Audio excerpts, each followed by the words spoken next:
அனைவருக்கும் வணக்கங்கள். Good morning friends. Rajesh collection நாணயங்கள் சேகரிப்பாளர்களுக்கு ஒரு நாணயமான பதிவு. ஒரு 2 rupees கமாமரேட்டிவ் காயின்ஸ், 2 ரூபாய் நினைவு நாணயங்கள், 19 விதமான நாணயம் கமாமரேட்டிவ்ஸ், 6 நாணயம் common coin and different type of 2 rupees coin.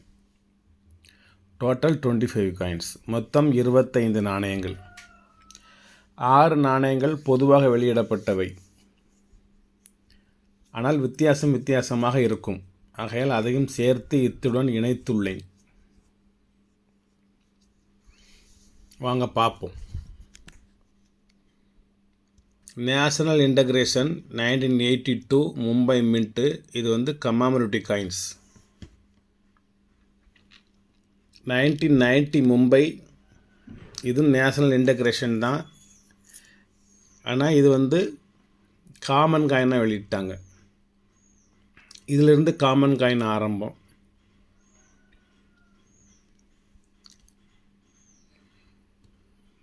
Ninth Asian games Delhi 1982. Coin கண்டிஷன்லாம் எல்லாத்தையும் பார்த்துக்கிட்டே வாங்க. என்ன small family happy family 1993. Year வைஸாக வரிசைக்காக வச்சுருப்பேன். Biodiversity world food day 1993. Scarce, இது எல்லாமே ஸ்கேர்ஸ் ஐட்டம் தான். காப்பர் காயின்ஸ் ஃபுல்லாகவே scarce item. Water for life 1994. Globalising Indian agriculture, இது கொஞ்சம் ரேர் காயின்னு.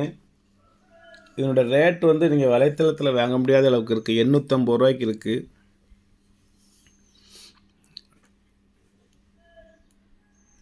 திருவள்ளுவர் 1250 ரூபா. 1 மின்ட் தான் ஒரு காயின். சர்தார் வல்லபாய் படேல் கொல்கட்டா மின்ட் வச்சுருக்கேன். நொய்டா மின்ட் இருந்துச்சுன்னா ரேரு. சுபாஷ் சந்திர போஸ் 1997 வச்சுருக்கேன். 1996னா ரேரு. ஸ்ரீ அரபிந்தோ யோகா 1998 உள்ளது. சித்தரஞ்சன் தாஸ் கொல்கட்டா மின்ட் வச்சுருக்கேன். ஹைதராபாத் ஆயிருச்சுன்னா ரேர் காயின். உங்களிடம் இருந்துச்சுன்னா நீங்கள் என்னிடமே தொடர்பு கொள்ளலாம். சத்ரபதி சிவாஜி 1999 மும்பை மின்ட் வச்சுருக்கிறேன். ஆனால் ஹைதராபாத்னா ஸ்கேர் இல்லை, rare. Supreme court of India 2000 Kolkata mint. Doctor Shyam Prasad Mukherjee 2001 Hyderabad mint. Full கண்டிஷனான காயின்ங்க. 400 ரூபா ஒரு நாணயம். இதெல்லாம் Jain Tukaram 2002 Kolkata mint. Railways 150 glorious years 2003 Hyderabad mint, scarce. Louis Braille 2009 Hyderabad mint. Reserve bank of India 1 mint தான். 2010 கொல்கட்டா மின்ட்டு. 19வது commonwealth games Delhi 2010 Hyderabad mint. இது ப்ளஸ் காயின் 2006 நொய்டா. யூனிட்டி இன் டைவர்சிட்டி. நிறுத்திய முத்திரை போட்ட நாணயம் 2011 Noida. Floral design 2016 Noida. Rain drops 2021 Kolkata.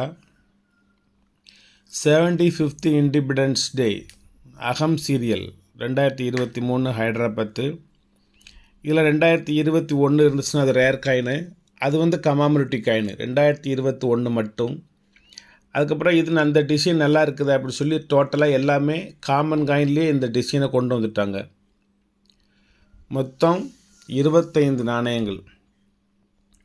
இந்த 25 நாணயங்களோட மொத்த விலை வலைத்தளத்தின்படி 7000 ரூபா. நம்ம கொடுக்கறது அதில் பாதி 3500 ரூபா,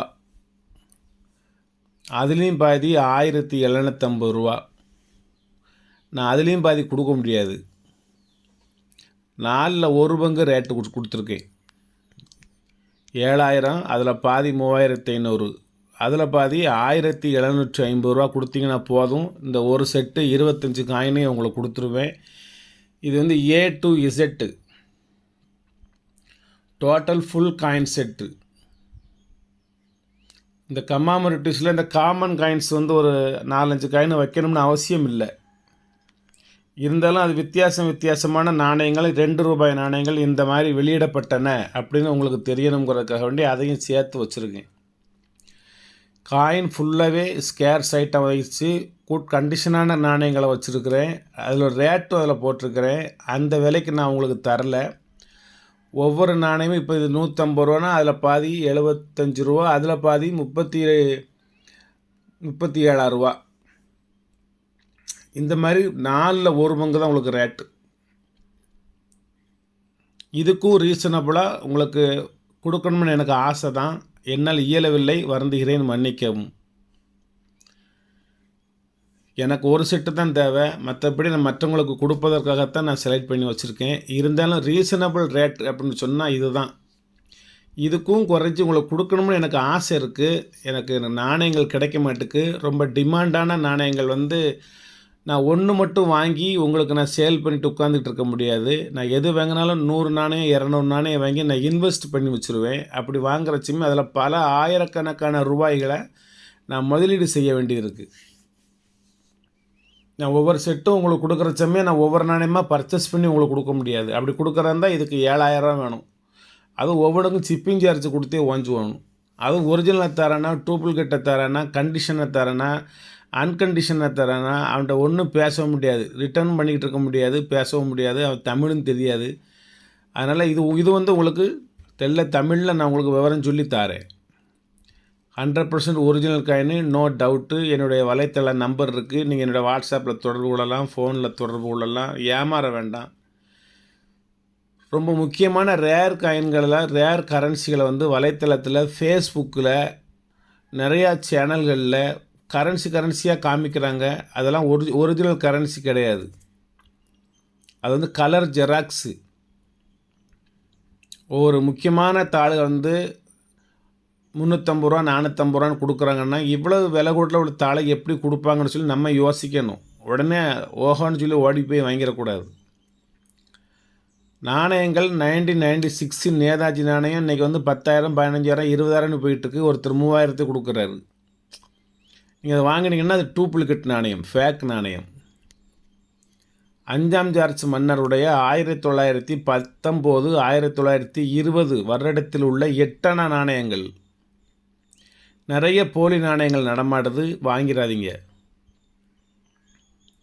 அது மாதிரி 1988 நொய்டா மின்ட்டு போலி நாணயங்கள் நடமாடுது, வாங்கிடாதீங்க. எங்கேயுமே விலை குறைவாக இருக்குது அப்படின்னு சொல்லி ஆசைப்பட்டு போய் வாங்கிடாதீங்க. காயின் கண்டிஷனாக இருக்குது, கரன்சி கண்டிஷனாக இருக்குது, நம்மகிட்ட கொஞ்சம் கசங்கிய மாதிரி இருக்குது, இந்த தாள் ரொம்ப படபடன்னு இருக்குது, விலை வந்து ஒரு 1000 ரூபாய்க்கு தரக்கூடிய ஒரு தாளை வந்து அவர் 350 ரூபா போட்டிருக்காரு, நம்ம வாங்கிறோம்னு சொன்னிங்கன்னா அந்த தாள் வெறும் 3,000 ரூபா தான். அப்புறம் நம்ம பேசுனா ரேர் கரன்சின்னு தெரியும், முக்கியமான கரன்சின்னு தெரியும், ஓல்டு கரன்சின்னு தெரியும், இதை எப்படியா 350 ரூபாய்க்கு தருவான், உனக்கு தெரியாதாயா அப்படின்னு சொல்லி அவன் நம்மளை கேட்பான். அதனால் எச்சரிக்கையாக பர்ச்சேஸ் பண்ணுங்கள், எச்சரிக்கையாக சேவ் பண்ணுங்கள், நாணயங்களை சேகரிச்சுட்டு வாங்க. இது வந்து ஒரு சூதுகள் நிறைந்த ஒரு விளையாட்டாக மாறிவிட்டது. அதனால் காயின்ஸ் கரன்சி பர்ச்சேஸ் பண்ணல, எச்சரிக்கையாக இருங்க. யாரிடமும் ஏமாந்து விடாதீர்கள். ஏமாற்று பேர்வழிகள் நிறைய இருக்காங்க. உங்கள் பொருளையும் எளிதில் நீங்கள் யாரிடமும் விற்க வேண்டாம். நீங்கள் என்னிடம் வாங்கினாலும் சரி வாங்காவிட்டாலும் சரி, உங்களுக்கு ஆலோசனைகள் எதுவும் தேவை என்றால் எனது வாட்ஸ்அப்பில் நீங்கள் கேட்டுக்கோங்க. சார் இந்த நாணயம் என்ன விலைக்கு போகும், வாங்குறா இருந்தால் என்ன விலைக்கு கிடைக்கும், இது ஒரிஜினலாக டூப்ளிகேட்டா, நான் எதுவும் நினைக்க மாட்டேன். நீங்கள் சந்தேகம் இருந்ததுன்னா என்னுடைய வாட்ஸ்அப்புக்கு வாங்க. என்னுடைய ஃபேஸ்புக்கு எனக்கு கிடையாது, வாட்ஸ்அப்புக்கு மட்டும் வாங்க. ஃபோனுக்கு வாங்க, நேரடியாகவே ஃபோனில் வந்து என்கிட்ட பேசுங்க. எந்த சந்தேகம் இருந்தாலும் நாணயங்கள் பணத்தாள்கள் மட்டும் என்கிட்ட கேளுங்க. எல்லா சந்தேகத்தையும் என்கிட்ட கேட்க வேண்டாம். வணக்கம், வாழ்த்துக்கள். சப்ஸ்கிரைப் பண்ணுங்கள். ரீசனபிளான ரேட்டு கொடுத்துருக்கேன். இதுக்கு குறைஞ்சி நீங்கள் கொடுக்க முடியாது. ஆனால் குத்து மதிப்பாக இப்போ இந்த நாணயம் வந்து இப்போ டோட்டலாக நீங்கள் பேங்க்கில் ஒரு கெட்டு வாங்கினீங்கன்னா 200 ரூபா 100 காயினுக்கு. இது ஒரு நாணயம் இல்லை 2 நாணயம் வாங்கிடலாம். இது எல்லாம் வாங்க முடியாது, இதெல்லாம் பேங்க்லலாம் கிடையாது. இதுகளில் நீங்கள் யூஎன்சியும் தேடி போகக்கூடாது. இதை ஆசிட் ஊற்றி நல்லா கழுவி பிறக்கி தொடச்சி அதை கொஞ்சம் பளபளன்னு ஆக்கி யூஎன்சின்னு சொல்லி உங்கள்கிட்ட ஒரு நாணயம் 800 1000 1500 விற்றுருதாங்க. அதில் யூஎன்சி இப்போ கிடையாது. நீங்கள் யார்கிட்டையும் நம்பி ஏமாற வேண்டாம். பேக்கேஜெலாம் இவங்களே பண்ணுறாங்க. இப்போ ஒரு நண்பர்கிட்ட ஒரு பாக்கெட் வாங்கினேன், உடைச்சேன், உள்ளே கொஞ்சம் எரர் காயின் இருந்துச்சு, எரர் காயின். அதை நம்ம கூட கொஞ்சம் விலை வச்சு கொடுத்தோம். அதே நண்பரிடம் வந்து இது மாதிரி ஒரு பாக்கெட் வாங்கினேன், உள்ளே எரர் இருந்துச்சு, இது மாதிரி எனக்கு கொஞ்சம் பரவாயில்லாமல் இருந்துச்சுன்னு சொன்னேன். நமக்கு தென்காசிக்காரர் தான். இப்போ அவர் என்ன செய்கிறாரு, ஒவ்வொரு பாக்கெட்டையுமே கரெக்டாக ஓப்பன் பண்ணி உள்ளே உள்ள எரர் காயினை பூரா எடுத்துகிட்டு அதுக்கு பதில் வேறு காயினை போட்டு அவரே ஃபோல்டு பண்ணி விற்க ஆரம்பிச்சிட்டார். அவருக்கு எடுத்தது நான் கிடையாது. மனசில் ஒன்றும் இல்லாமல் உண்மையான சொன்னேன். உடனே அந்த தொழிலை அவர் பண்ண ஆரம்பிச்சிட்டார். இப்போ நம்ம உடச்சி விட்டோம்னா உடச்சி சேல் பண்ண போகிறோம். அவர் அப்படி இல்லை. அந்த எரர் காயினை பட்டு செலக்ட் பண்ணி வெளியே எடுத்துகிட்டு அது உள்ள வேறு காயினை போட்டு அந்த எண்ணிக்கைக்கு தகுந்தபடி இப்போ நான் அவரே ப்ரெஸ்ஸிங் வச்சு அதை சீல் மாதிரி அந்த கவரை ஒட்டி மறுபடியும் அவரே சேல் பண்ண ஆரம்பிச்சிடுறாரு. இப்போ ஒவ்வொரு பண்டலையும் அவரே உடச்சி உள்ள எரர் காயின் இருக்கா, அதர் மெட்டல் இருக்கா, என்ன செக்கப் பண்ணி கொடுக்க ஆரம்பிச்சிட்டாங்க. பரவாயில்ல, தென்காசி நண்பருக்கு வாழ்த்துக்கள். யார்கிட்டும் எதையும் சொல்லாமலும் இருக்க முடியல. நம்ம மனசு கேட்க மாட்டுக்கு. நம்ம என்னத்தையாவது சொல்லிட்டு தான் நம்ம சும்மா நிம்மதியாக இருக்க முடியுது. ஆனால் சொன்னால் அந்த வேலையை அவங்க பார்க்க ஆரம்பிச்சிடுறாங்க. ரைட், ஓகே, வாழ்த்துக்கள். எல்லா மக்களும் இன்புற்று இருக்க வேண்டும், சந்தோஷமாக இருக்க வேண்டும், மகிழ்வாக இருக்க வேண்டும். இருந்தாலும் யாருக்கும் எதுவும் தெரியாது வைக்காது. நமக்கு தான் எல்லாமே தெரியும். உலகத்திலே நம்ம தான் பெரிய மகா வித்துவான். பூனை கண்ணை மூடிட்டால் உலகமே இருட்டு அப்படி நினச்சிக்கிட்டு யாரும் எந்த செயலிலும் ஈடுபட வேண்டாம். உங்களது நன்மதிப்பு கட்டுவிடும், அவ்வளோதான். இப்போ என்ன சொல்லுவாங்க, அவர் எதனாலும் மனசில் உள்ளதை சொல்லிடுவார் அப்படின்னு சொல்லுவாங்க. ஆனால் உங்கள் மேலே நான் வச்சுருக்கிற ஒரு நன்மதிப்பு, ஒரு அபாரமான நம்பிக்கை வச்சுருக்கேன், நல்ல மனிதர் அப்படின்னு சொல்லி, அதை வந்து நீங்கள் கெடுத்துடுறீங்க. உங்கள்கிட்ட மட்டும் வாங்கலைன்னா நான் சேலே பண்ண முடியும்னு நினைக்க வேண்டாம். நான் ஏற்கனவே சேர்த்து வச்சுருக்க சேல் பண்ணதுக்கு இன்னும் 10 வருஷம் ஆகும். அது எதுவாக இருந்தாலும் நான் பேங்க்லேயே வாங்கிக்கிடுவேன். இப்போ நீ பேங்கில் இல்லாத நீங்கள் எதுவும் சேல் பண்ண முடியாது. ஓல்டு வந்து உங்கள்கிட்ட வாங்கி நான் சேலே பண்ண முடியாது, அது வேறு விஷயம். எப்படின்னா நான் சேல் பண்ணுற விட 1000 அதிகமாக நீங்கள் வச்சு விற்றுக்கிட்டு இருந்தால் அப்போ அதை வாங்கி நான் எப்படி சேல் பண்ண முடியும்? அதை சேல் பண்ண முடியாது. இப்போ ஒரு கெட்டு வந்து இப்போ 5000 ரூபா, நான் அதை 10 தாளாக வாங்கி விற்று 55 ரூபா 60 ரூபான்னு கொடுப்பேன். 5 ரூபா 10 ரூபா கூட வச்சு கொடுப்பேன். அதே வேலையை அவரும் செய்ய ஆரம்பிச்சிட்டார். அவரும் கெட்டை பிரித்து இந்த ஆளுக்கு 5 அவர் செய்கிறத நம்ம செய்வோம் அப்படின்னு நினைக்கிறாரு. அந்த நண்பருக்கு வாழ்த்துக்கள். அப்போ நம்ம இந்த நடத்த வேண்டாம்ல. உன்னை பெரிய மனுஷன் அப்படின்னு நினச்சி நான் சின்ன பையனாக நடந்துக்கிறேன், நீயும் சின்ன பையன் அப்படிங்கிற சமயம் நம்ம அதை மாற்ற முடியாது. நானும் ஒன்று வர அளவுக்கு இறங்கி வரேன் அப்படின்னு சொன்னால் அதை மாற்ற முடியாது. இருந்தாலும் அந்த தென்காசி நண்பருக்கு வாழ்த்துக்கள். பக்கத்தில் தான் இருக்கார், நெருங்கிய நண்பர் தான், இருந்தாலும் குசும்பு பண்ணிக்கிட்டு இருக்காரு. வணக்கம். ஒரு அருமையான ஒரு கலெக்ஷனு, நல்ல ஒரு கலெக்ஷனு, சூப்பரான ஒரு கலெக்ஷனு. வாங்கி பயன்பெறுங்கள். வாழ்த்துக்கள்.